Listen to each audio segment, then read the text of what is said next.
Welcome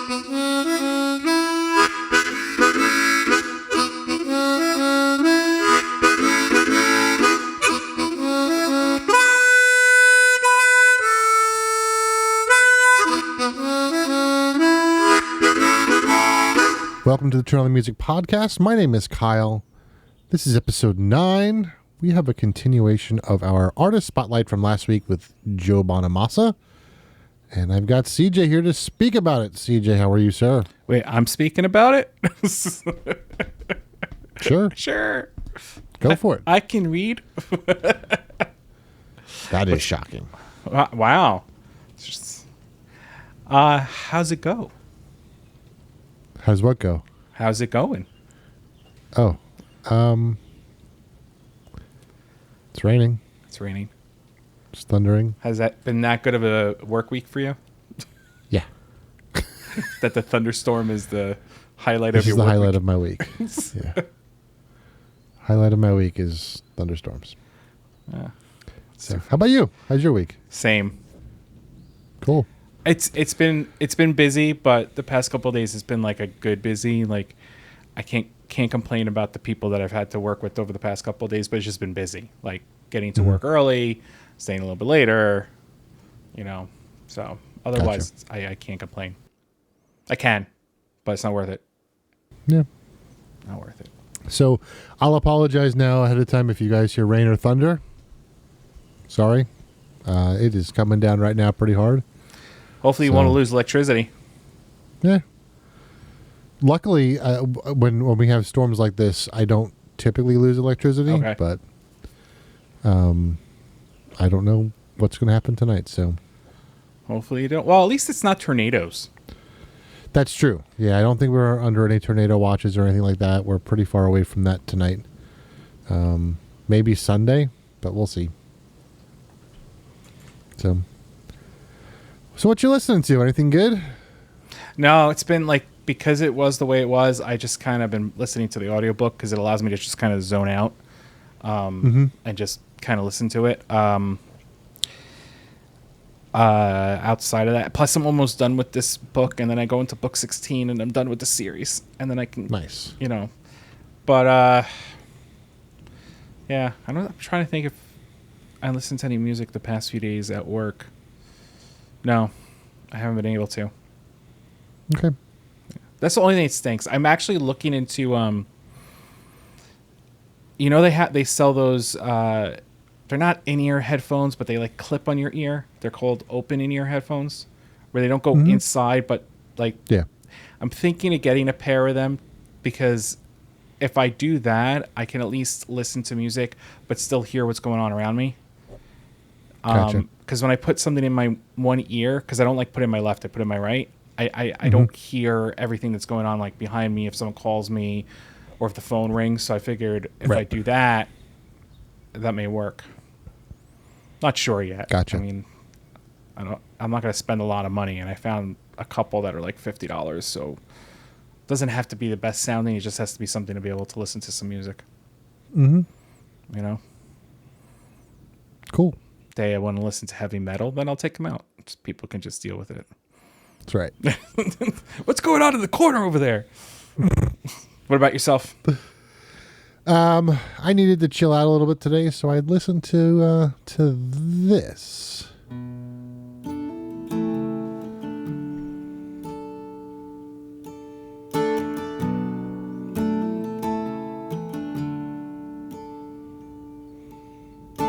This is the sound of one voice, one spirit, one voice, the sound of what makes a choice.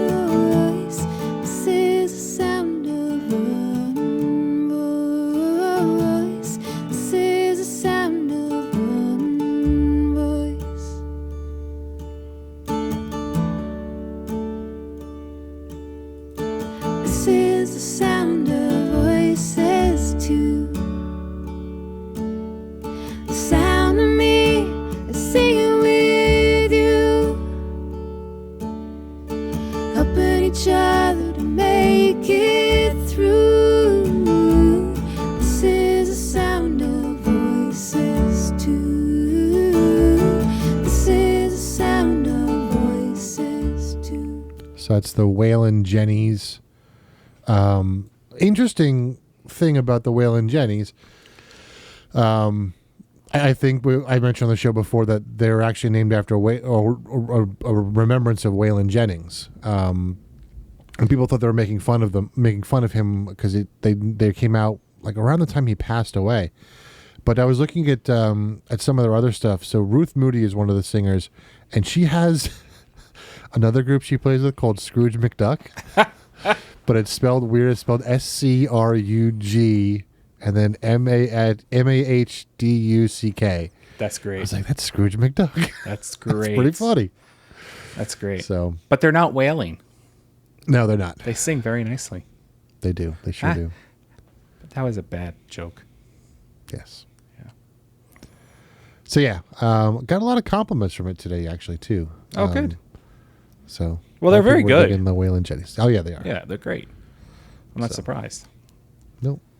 I could totally get wanting to listen to them to kind of chill. Yeah, so I mean, it was a weird day. It was, Corey Wong and Joe Bonamassa. I've been listening to him a lot because of, the episodes we've been doing, re-listening to a lot of his stuff, which I haven't listened to. He's not in the regular rotation. So now it's like, going back to listen to all his stuff is just, it's a good change. That's awesome. It's funny. I was scrolling through Instagram and came up with to a video. It was like a guitar or bass guitar feed, and it's like crazy bass guitarists, and they had Victor Wooten was the short video clip, and they said, is he even real? Is he an alien? And it's the time that he was playing with Corey Wong. So he's playing, and then like they do that camera pan where you can kind of see Corey Wong like off in the distance. And I never noticed it before, but you see Corey Wong's face do like, wow, he just did that. Like his face just like, and to see another musician of Corey Wong is talented on the guitar. And to see a musician like him, like kind of like take a breath and go like, wow, that was awesome, is very cool to see, Yep. It just goes to show that's probably why they get along so well. Yeah, the two of them. And I'll tell you, I've been listening to Corey Wong's podcast as well. I started listening to that. So I started with the one with Chris Thiele. Excellent. Yeah. Really interesting stuff. Is it funny? Because he's got a good sense of humor. Yeah. There's some funny stuff in it. There's, some serious stuff. Just listening to the way they talk about music is really cool too. So that's awesome. Yeah. That's good to know. So shall we continue talking about Mr. Joe Bonamassa? Joe Bonamassa. Joe. Banana. So we got through about half of his catalog last episode. So we're going to start at 2010, which is Black Rock. Came out in 2010. And, I was kind of mentioning last episode towards the end how he's kind of into this like railroad, like, I don't know. Is steampunk the right word? I don't know what, like, it's the story of a quarryman and, the Ballad of John Henry and all these things. So it's kind of rail work. Yeah. It's like, it's like slavery. Yeah. And that type of story and working, when they were in the prisons, and this is anybody, they were working on the rails and, all that stuff. It's kind of like, what's that movie with George Clooney and they do the bluegrass? Oh, Brother, Where Art Thou? Oh, Brother, Where Art Thou? Yeah. That's where the Fairfield Four singing that. Yep. That group that we found a while back. So 2010, Black Rock. This song is called Steal Your Heart Away.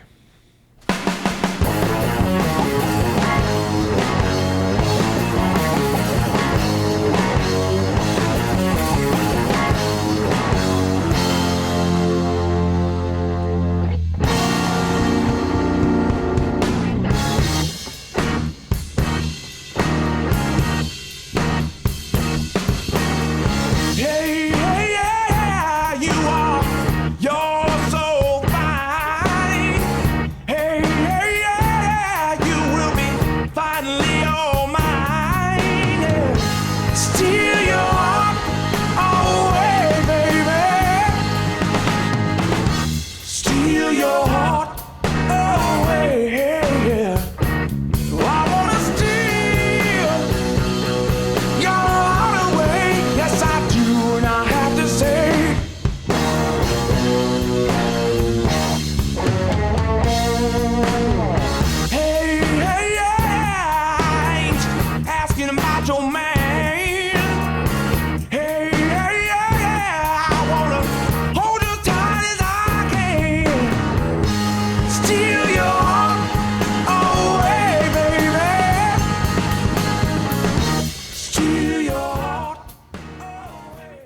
And we're in 2010 rather, so we're early 30s, Right. in his career. But he's been playing since he was 4, so he's, playing a long time at this point. Oh yeah, definitely. So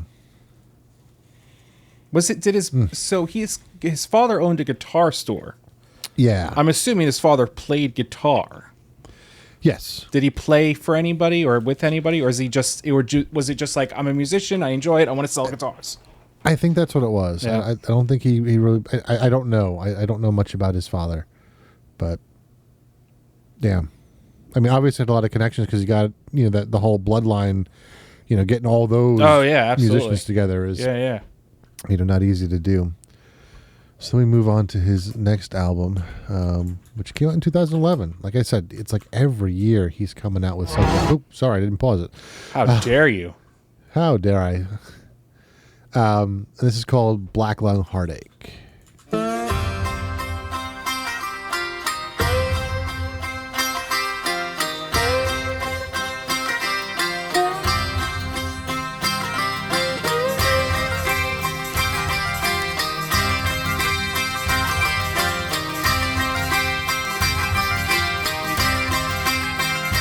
Well, I'm a man of the mountain.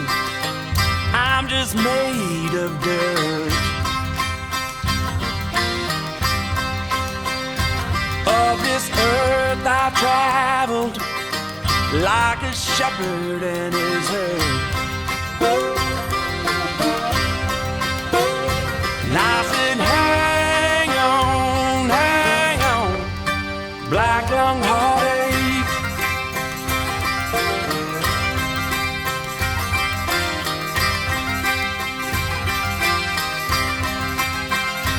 I sleep in a modest house. These green hills I mine. And if I die, who will tend my children? Who will be by the side? And I said, hang on, black lung heartache.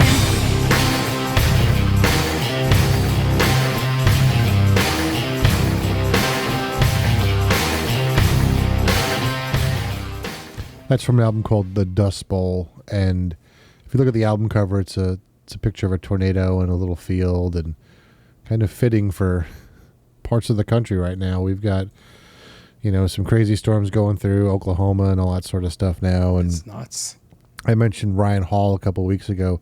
He is up to $400,000 that he has raised like this month. I think he said like a That's ridiculous awesome. amount of money That's awesome though. for people that are have been affected by these storms. So It's going to be very interesting because I was watching some of what he was talking about moving forward, and the prediction with the way the hurricanes are going to be and the season and how the water Yep. down. It's nuts. That's awesome that he's raising money though. It's very cool. yep. Yeah. Yep. And I think, another interesting thing about all of these songs that we've been talking about how Joe is not really 30 years old. He's probably a lot older than that. And it's interesting that like a lot of the songs like that we've been into are talking about, 100, 200 years old. Yeah. Those times, Yep. which is kind of interesting to think about it that way. Yeah. So, Oh, definitely. It is. It's true. yeah. I'm trying So to the next album, I'm sorry. No, I'm trying to see if I can find anything on his father. Apparently, there's like some Okay. YouTube videos of him playing and stuff. Oh, cool. But it said Bonamassa established in 2011. Like it's a young store. Interesting. It's a young store. It says is a guitar boutique located in central New York. Len Bonamassa is the father of legendary blues guitarist Joe Bonamassa. Huh. I thought he had it long before that. That's what I thought. Unless maybe he had one prior and Yeah, maybe. like this is the big one, like he opened up with his son or whatever. Right. It's interesting. Yeah. A little sidetrack. Sorry about that. That's okay. So 2012, Driving Towards the Daylight.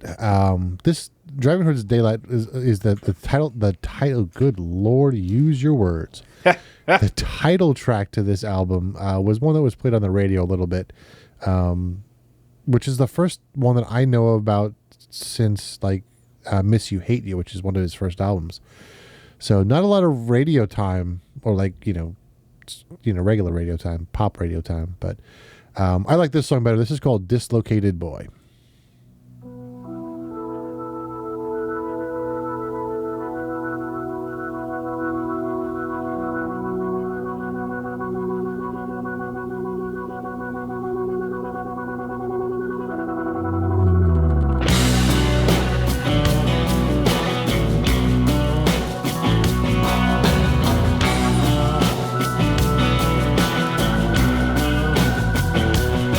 I've been gone a long time, lost in the seven seas.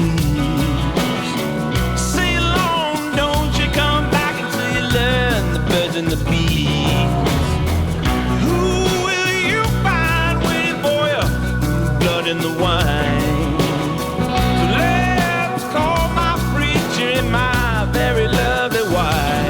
I said, hey now, knock down, what you doing? Roll me like a hurricane. All is a bustin', numb like Novocaine. Who done it? What's up? You said, sell me out, why don't you, boy? I'm alone, severely broken. I'm a dislocated boy.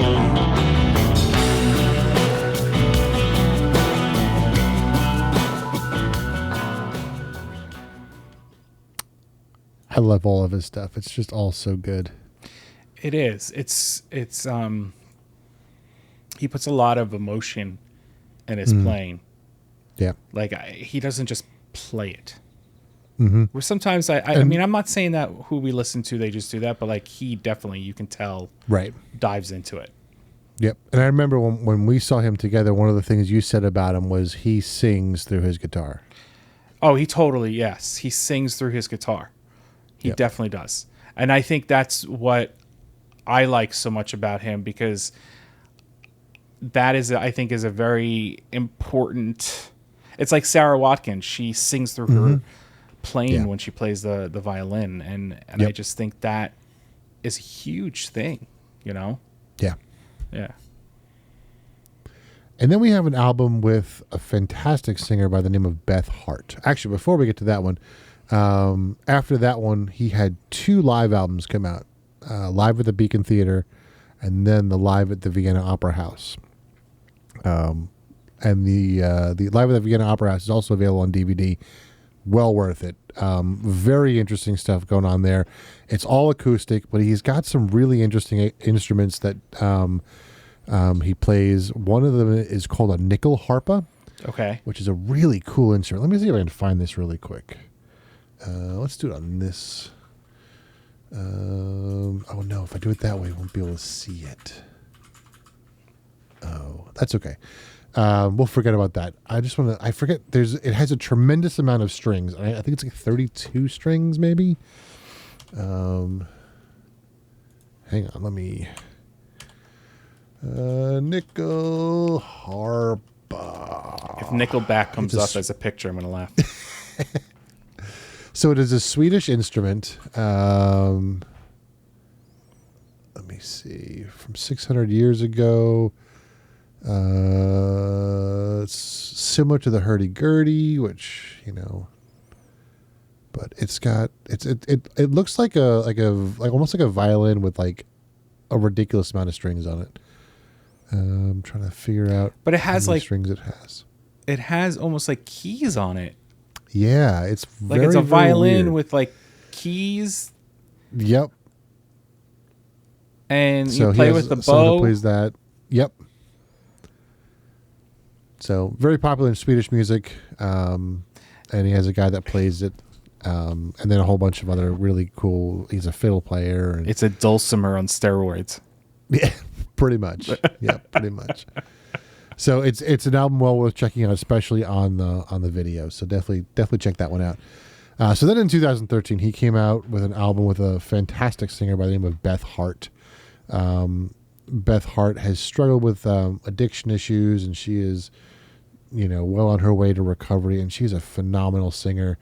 And they've done several albums together, but this is one called Seesaw, and this song is called Nutbush City Limits.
We might need to do a Beth Hart evening. Okay. She's got a great voice. I don't know much about her. She does, yeah, and she also plays keyboard as well. Does she have a good... I can't speak. Hold on a second. Catalog, let's see. That's She's the word I got was looking for, catalog. 1, 2, those are singles. 1, 2, 3, 4, 5, 6, 7, 8, 9, 10, 11. Yeah, she's got 12, 13, 14, 15 albums. She's a vocalist, a piano player, a guitarist, a bass guitarist, a celloist, and a percussionist. Yep, and she in 2022 she came out with a tribute to Led Zeppelin, which I'll give you just a little sneak because I love her version of Whole Lotta Love. So we'll just play a little bit more of Beth Hart.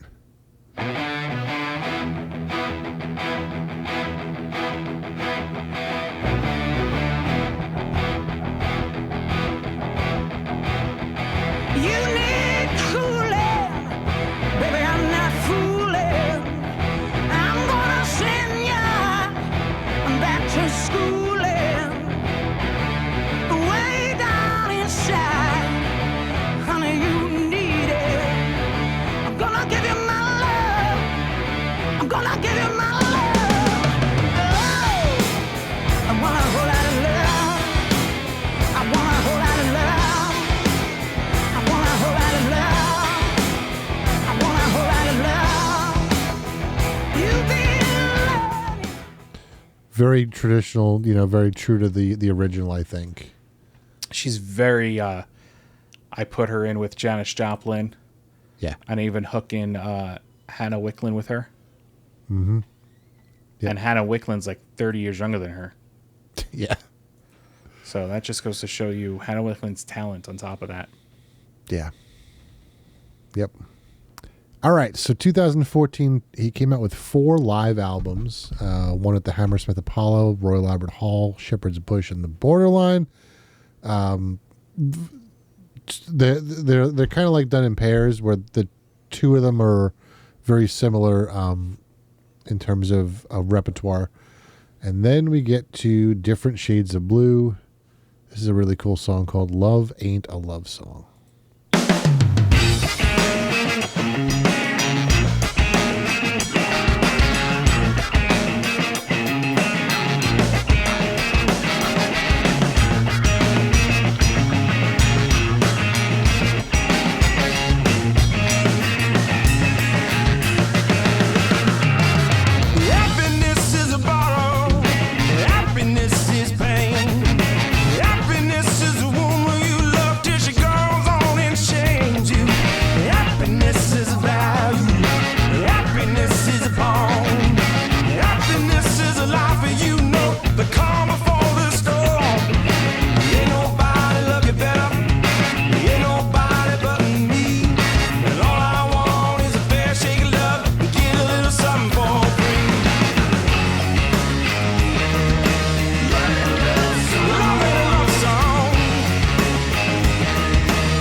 So just like the album calls for, it's different shades of blue. It's very different than the stuff that he's been doing for the last Right. like 10 years. It's a departure from that, kind of hardworking, railway type life.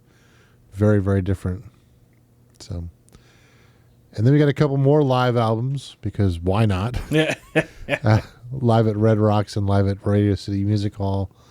And then we move into Blues of Desperation, which came out in 2016. And this is where I kind of lost track of Joe. It is right in this time frame. I just there's just so much going on. I lost, I haven't listened to these albums quite as much as the other ones. But this song is called Drive.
And again, we're starting to kind of get into uncharted territory with Joe,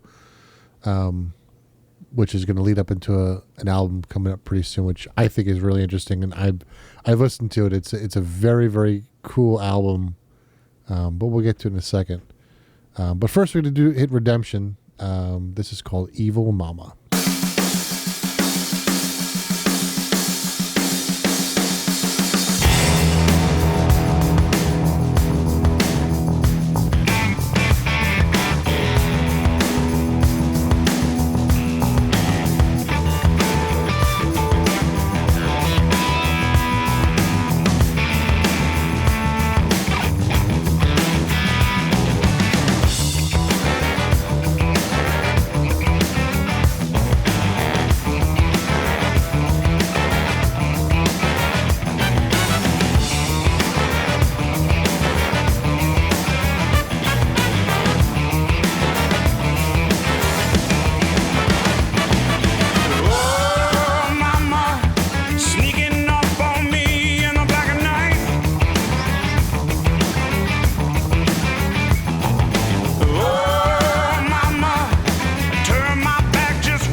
So you hear that his band is starting to get a little bit big. He's got some horns now. Yeah. He's got some backup singers. Yeah. So we're starting to explore new territory now. And I forget what live album it is, but he's got the singers and the horns with him on one of these live albums. And there's a DVD of it as well. And it's amazing how For the life he of me, I tailors his voice Yes. to the music. Yes. Because his voice, well, I mean, you could tell it's him, but you can also tell that he's, lack for a better word, changed it to fit the tone of the songs that he's singing. Yes. And I think that's very cool. And I think that's part of it is thinking like a guitarist. Right. Because if you think about how a guitarist would do it, it's different pedals, different tone, different, pickups that you're using, different instruments to get different sounds for different styles. So he's doing the same thing. And that's the same thing that you were talking about, singing through his guitar. Like exactly. he's using his voice as a guitar. And that's what Sarah Watkins does too. She uses her voice as a violin at some point. Right. Which is just really cool. It is. So this is the album that I was really interested to find because I had never heard of this album before. This is with a group called the Sleep Easies, which is him and basically his band, just a different, spin on his band. But this comes right off his website. I'm just going to read a little bit of this. It says, Hard to Sell takes an interesting departure from Bonamassa's revered repertoire with the intent of honoring Danny Gatton, one of his most influential mentors, and as well as covering instrumental versions of some of his favorite songs from Frank Sinatra, Danny Gatton, Tony Joe, Joe White, King Curtis, and more. Bonamassa expresses his excitement for the project by saying, "To be honest, I have always wanted to do a record like this, but to be even more honest, I'm not sure I was ready both professionally and musically until now. The time finally felt right to pay tribute to a mentor, a friend, and one of the greatest guitarists of all times, the late, great Danny Gatton. My time hanging out and jamming with Danny as a child shaped my playing and musical pathway more than just about anyone." So it's basically his band, but doing, songs of Danny Gatton and Frank Sinatra. So I chose the opening track, which is called Funhouse, because I thought it sounded kind of cool. The whole album is great. And if you search for Joe Bonamassa, it does come up under him. But it's also called under the band The Sleep Easies. And easy is spelled Eazys, but this is called Funhouse.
Kind of brings you back to like the old school diners and that sort of stuff. I was gonna say it's like a little bit of honky tonk, a little bit of big band. You know, like it's a fun song. Funhouse is a great name for it. Yep, sure is.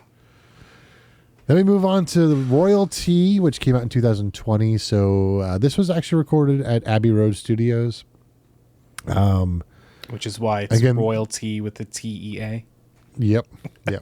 There is a live version of this one as well. This is another one these albums I'm not terribly familiar with. I mean, I've listened to them all, but not as much as all of his earlier stuff. Just because, it's only 3 years old, so. But this song is called Why Does It Take So Long to Say Goodbye?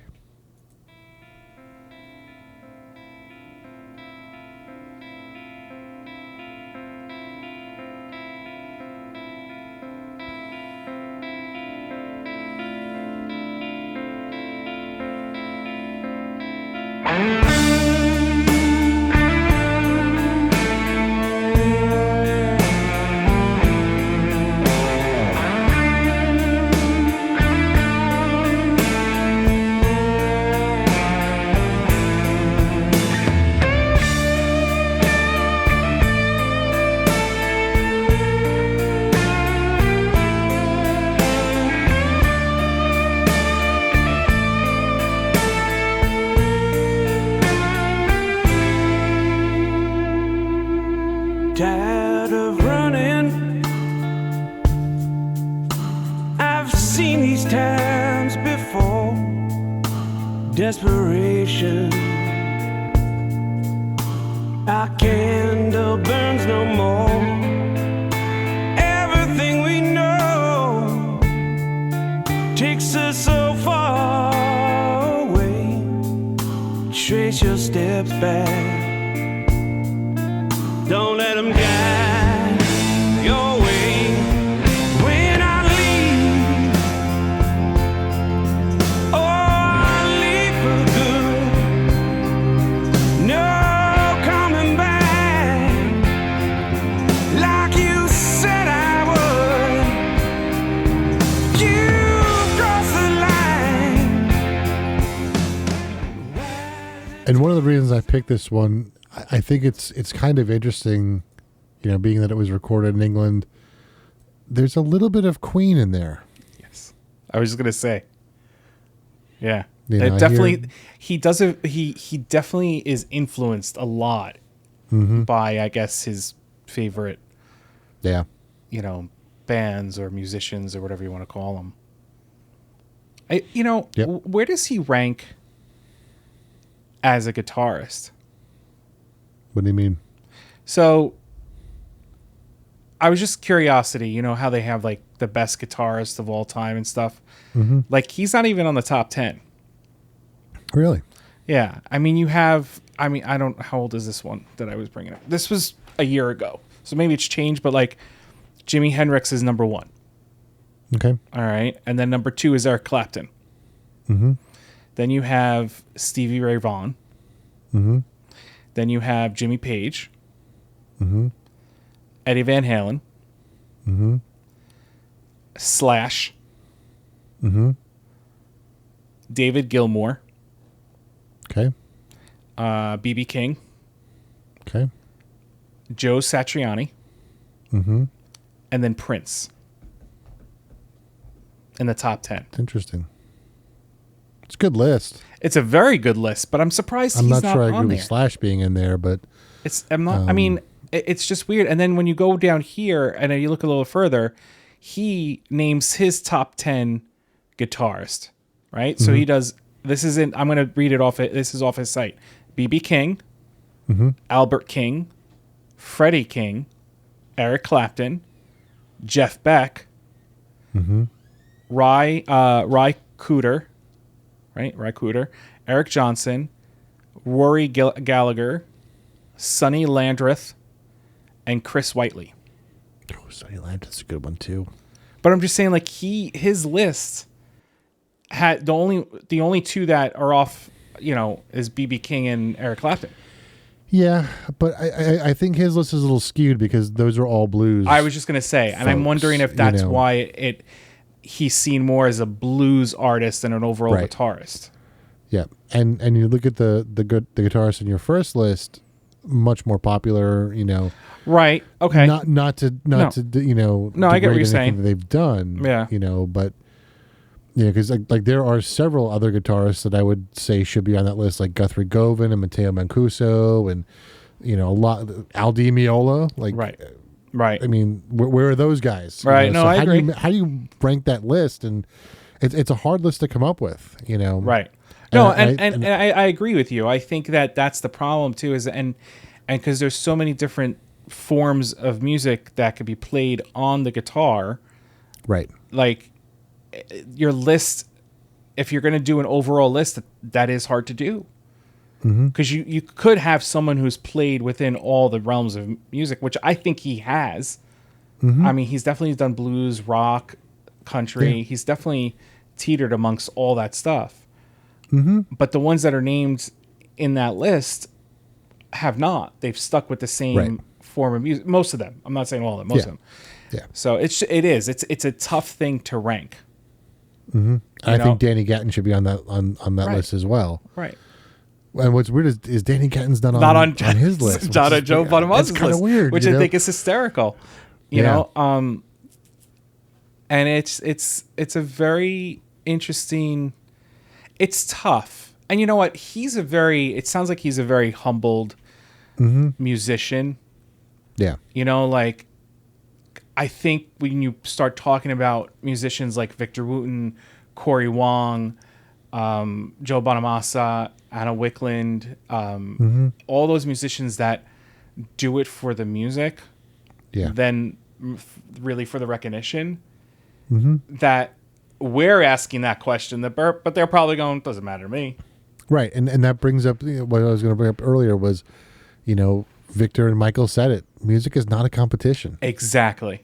Exactly. Well, and So- like I said, so we're so ingrained with that. Who's Right. the best? Who's the best? Who's the best? So of course we're like, oh, I wonder where he ranks. And he didn't really rank BB King and Freddie King. He just said these are his choices. Yeah. Like he didn't say this one's better than this one. He's just saying this is my list, my go-to list. But we're so ingrained with competition and pitting people against each other Yeah. that's what we do. Whereas, Yep. then you see Victor Wooten and Corey Wong who play completely different forms of music, Yeah. and then they play together and it works, Yep. right? It works. Like you don't have to question it. It's like, yeah, that works. Totally works. Yeah. All right. Well, we're starting to get towards the end of our giant Joe Bonamassa list. Interesting title of this one. This is called Time Clocks. And as you can tell, he's kind of living in the past. And now he's starting to, I think with that last one in particular, starting to revisit some of his earlier styles of music. Right. So this is called Mind's Eye.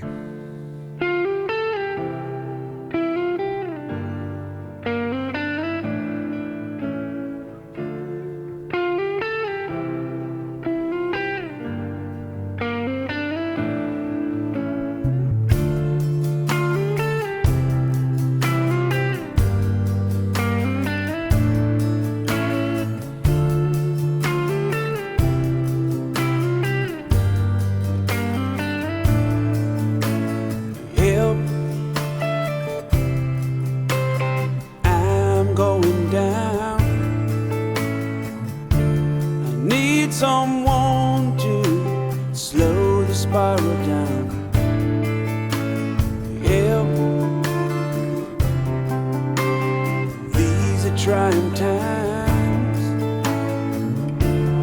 And I shouldn't be caught on someone else's dime.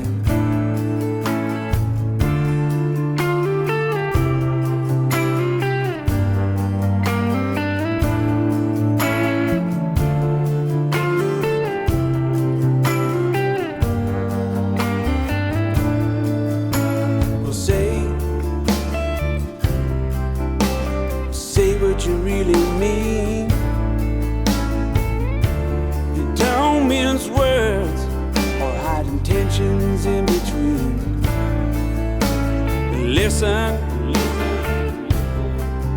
better listen before you talk. And I think the feel of this album is more, I think it's less blues and more like on the rock pop type feel. It's like you said, he's revisiting his past, Yeah. which is why it's so hard, why it's taking so long to say goodbye. Yep. And he's probably looking to see what he can do, but he's probably not sure where to go. I don't mean that in a bad, like he probably Right. knows where to go, but there's just so Yeah. much. Yep. Yeah. And then he comes out with this, and this is called Deep in the Blues Again.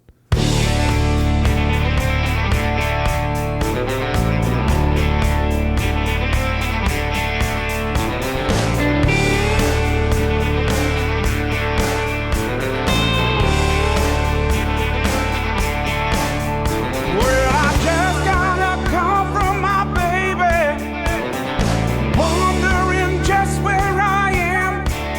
And I miss her touch, something crazy.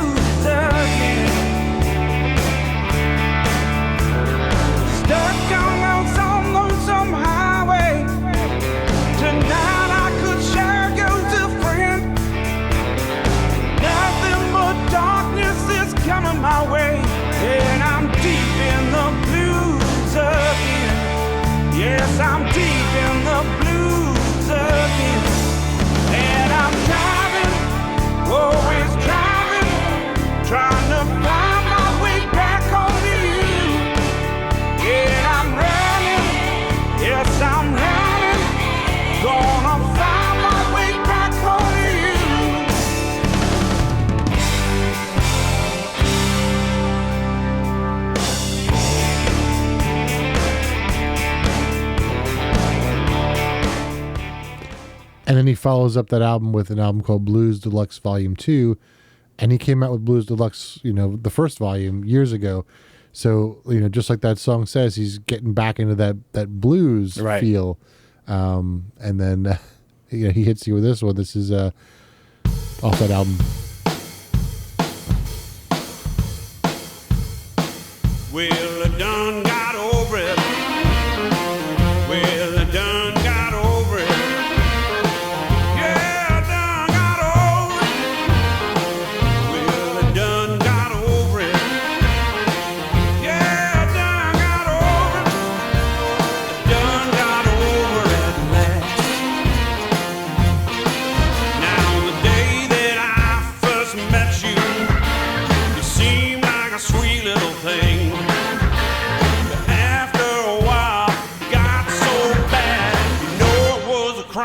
Shame, but I done got over it. Lord, I done got over it. Yeah, I done got over it. I done got over it at last. I was so in love, I was miserable. I know my love was in vain. 'Cause every time I turned my back, out was another man. So very traditional blues feel on that one. So he's kind of come full circle. I think I was processing the full circle thing because I was going to say that it's his roots. Yeah. It's always going to be there. Mm-hmm. But it's very interesting how deep in the blues again, he's like, I'm coming back to you. Yep. I'm coming back to you. Yep. So whether he's talking about a woman or the woman is the blues, he's come back. Yep. So good. He's really good. Yeah, he is. And it's crazy to think that he's only a few years older than us. I know. Like, yep. And I'm sure if you had someone listen to him who was a blues person but didn't know who he was, would probably question his age. Yes. Because he's got so much emotion in his playing that it's just like Hannah Wicklund. He sounds like he's so much older than he really is. Mm-hmm. But like you said, he's been playing since he was 4 years old. So what is that? He's 47 now. That's 43 years of playing. Yep. It's 4 decades of playing. Mm-hmm. It's nuts. Yep. So he's got a new album coming out. He's released a couple singles of it. This is Live at the Hollywood Bowl is coming out very soon. This has got a full orchestra with it, and I'm tempted to play some of it, but I kind of want to wait for the whole album to come out. But I kind of want to hear some of the orchestra. I know, me too. I almost pre-ordered the vinyl record. Oh yeah, yeah. I might have to do that. All right, a little bit of Ball Peen Hammer with the orchestra. Oh no, I did it again. Unmute. All right, here we go. Ball Peen Hammer with a live orchestra.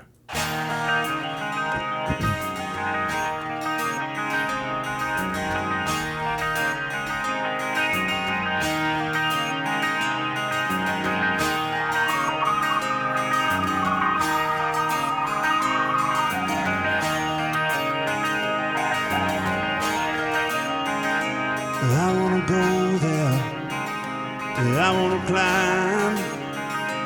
Now I don't know about no law, don't see no crime. Ain't no reason, ain't no rest. I wanna get down to the water and get undressed.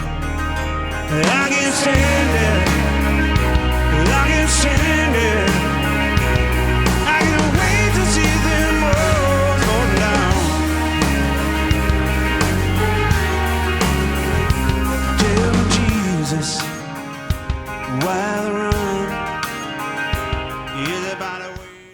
All right, that's enough. You'll have to get the rest of it when the album comes out.